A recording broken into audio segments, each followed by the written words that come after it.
أعوذ بالله من الشيطان الرجيم الذين إن مكناهم في الأرض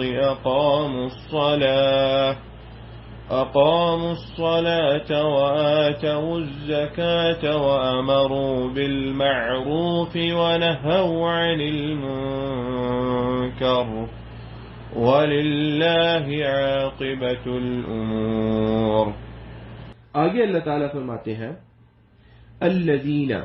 وہ لوگ امکناہم، اب ایکچولی الذین سے مراد وہ لوگ ہیں جو اللہ تعالیٰ کی دین کے لیے سرگرم رہتے ہیں، اللہ تعالیٰ کی دین کی نشر و اشاعت کے لیے سرگرم ہوتے ہیں، اللہ تعالیٰ کی دین کی مدد کے لیے کھڑے رہتے ہیں، ان کے متعلق اللہ تعالیٰ کہہ رہے ہیں الذین، وہ لوگ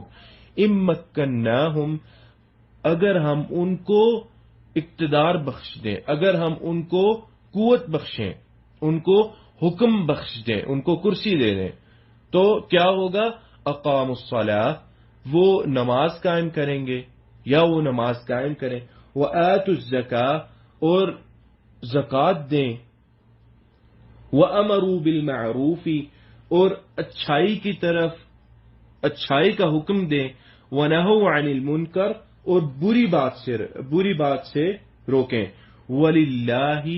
اور اللہ تعالی کے لیے ہے عاقبۃ الامور، تمام معاملات کا انجام اللہ تعالی کے ہاتھ میں ہے، وللہ، اور اللہ کے ہاتھ میں ہے عاقبۃ الامور، سارے معاملات کا انجام، ہر چیز کا انجام۔ اب اس کے اندر اللہ تعالیٰ نے ایک طرح سے جہاد کا مقصد اللہ تعالیٰ نے بیان کر دیا ہے،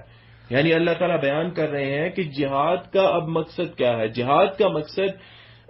یہ ہے کہ ظلم کو ختم کیا جائے، مظلوم کی مدد کی جائے، وہ مظلوم چاہے جو بھی ہے، اگر اس پر ظلم ہو رہا ہے اس کی مدد کی جائے۔ جہاد کی حکمت یہ ہے کہ مسلمانوں کے ذریعے کفار اور مشرکین کو مارا جائے، ان کو ختم کیا جائے۔ اور پھر اللہ تعالی نے جو قواعد بیان کیے، یعنی ایک اسلامی ریاست کے اس آیت کے اندر، وہ یہ ہے، وہ اللہ تعالی نے کہا کہ نماز قائم کرنا، یعنی اس سے یہ بات پتہ چلتی ہے کہ ہمارے اسلام کے اندر ریاست کا قیام اصل مقصد نہیں ہے، یعنی حکومت حاصل کرنا اصل مقصد نہیں ہے، بلکہ مقصد حکومت سے بہت بڑا ہے جس کو قائم کرنا ہے، اور اس مقصد کو پورا کرنے کے لیے اللہ تعالیٰ ریاست عطا کر دیتا ہے۔ یعنی جس مقصد کو ہم نے جس مقصد کے لیے یہ معاملہ کیا ہے، وہ مقصد بہت بڑا ہے اس ریاست سے۔ تو اصل مقصد ریاست کا قیام نہیں ہے، اصل مقصد اس ریاست کے اندر دین کا قیام ہے، اعلاء کلمت اللہ ہے، یعنی اللہ تعالی کا جو کلمہ ہے اور اللہ تعالی کا جو نام ہے اس کا بول بالا ہو۔ تو آگے یعنی اس چیز کے اندر اب جو غیر مسلم غیر اسلامی ریاست ہے، اس کی ذمہ داریاں محض یہ ہیں کہ مثلا پولیس کے ذریعے امن رکھنا، انتظامیہ کے ذریعے حکومت کا کاروبار چلانا، بزنس چلتے رہنا، اور فوج کے ذریعے سرحدوں کی حفاظت کرنا۔ اسلامی ریاست جو ہے اس کا مقصد بہت بڑا ہے ریاست کے قیام سے، اور وہ مقصد یہ ہے کہ اللہ تعالیٰ کی نماز کا حکم دیا جائے، اللہ تعالیٰ کے احکامات کا، زکوٰۃ کا جو ارکان ہے ان کا حکم دیا جائے، ان کو قائم کیا جائے، اچھائی کی طرف بلایا جائے، برائی سے روکا جائے، ملک سے ظلم کو ختم کیا جائے۔ یعنی یہ ساری چیزیں اللہ تعالیٰ بیان کر رہے ہیں کہ یہ ریاست سے زیادہ بڑی ہے،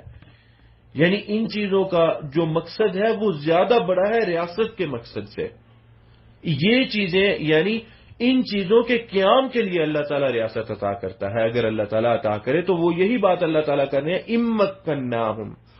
یعنی جو اللہ تعالیٰ کے دین کے لیے سرگرداں ہوتے ہیں، جو مدد کرتے ہیں، ان کو اگر ہم اقتدار بخش دیں تو وہ کیا کرتے ہیں؟ یعنی اللہ تعالیٰ نے قواعد بتا دیے، قوانین بتا دیے. اب اسلامی ریاست جو ہوتی ہے وہ ان قوانین پہ عمل کرنے کے ساتھ ساتھ وہ کام بھی کرتی ہے جو غیر اسلامی ریاست بھی کر رہی ہے. یعنی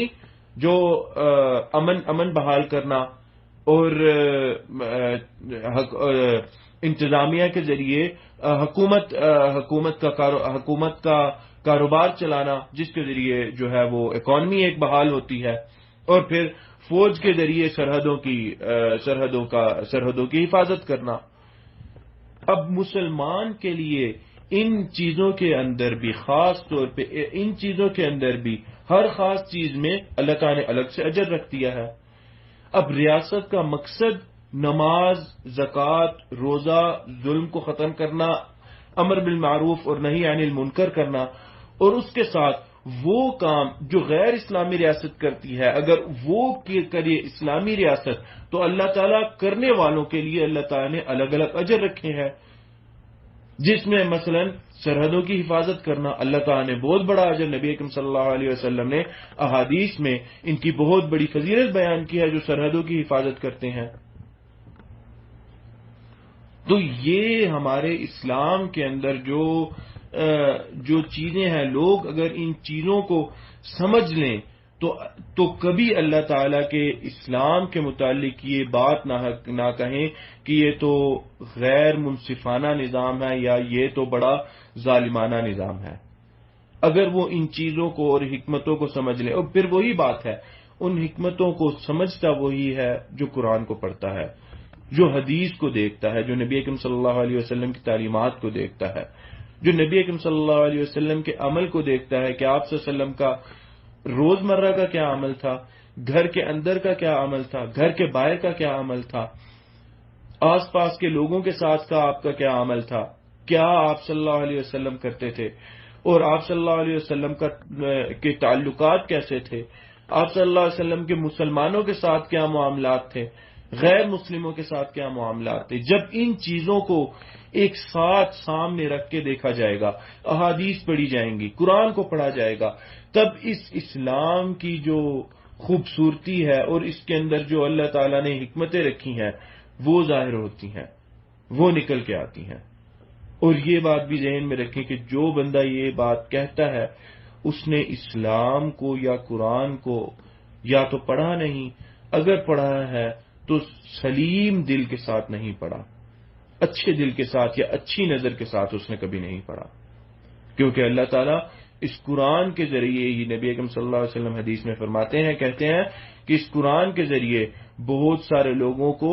گمراہی دیکھنی پڑتی ہے، اللہ تعالیٰ گمراہ کرتا ہے بہت سارے لوگوں کو، اور اسی قرآن کے ذریعے اللہ تعالیٰ ہدایت عطا کرتا ہے بہت سے لوگوں کو. اللہ تعالیٰ سے دعا ہے کہ جو کہا اور جو سنا اللہ تعالیٰ اس پر عمل کرنے کی توفیق عطا فرمائے، اور جو یہ معاملات ہیں اور یہ جو چیزیں ہیں، جو حکمتیں ہیں قرآن کی، اللہ تعالیٰ ان کی سمجھ عطا کرے، ان کی فقہ عطا کرے، اور ان کو زیادہ سے زیادہ پڑھنے کی توفیق عطا کرے، اور اللہ تعالیٰ اپنے دین کی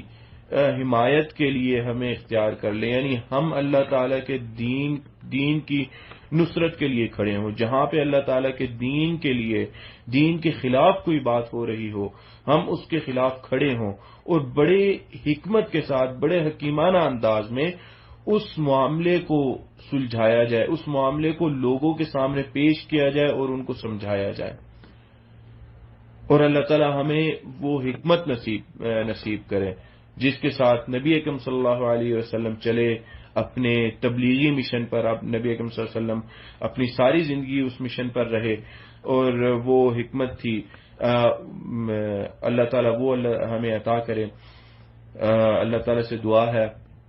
جو کہا جو سنا اس پر عمل کرنے کی توفیق عطا فرمائے. ھذا واللہ تعالی اعلم وصلی اللہ علی نبینا محمد وعلی آلہ وصحبہ اجمعین. والسلام علیکم ورحمۃ اللہ وبرکاتہ.